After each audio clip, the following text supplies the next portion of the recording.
Greg Marchand here. Here's another really cool tool I learned in Never Split the Difference with Christopher Voss, and it's how to say no to get a yes, or rather, get a customer to say no so that you get a yes from them. Here's the thing, especially in automotive repair at the service counter, customers really want to say no, right? They think we're about to sell them something they don't need, and if they can say no, it's powerful. It's just empowering to that customer to say, no, I'm not going to do it.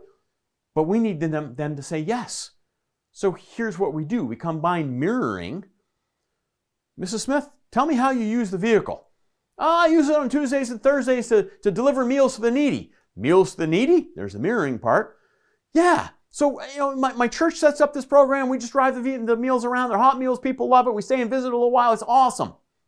Here comes the no to get a yes. So, based on what you just told me, Mrs. Smith, would it be crazy for me to think that safety and vehicle longevity are really important to you? Heck no, that wouldn't be crazy. They're really important to me. She just got to say no to me. Now I can say, then how would you feel about us getting started and getting those front brakes returned to factory level operating condition? It's really hard to say no again, isn't it? Use no to get a yes. Try it today.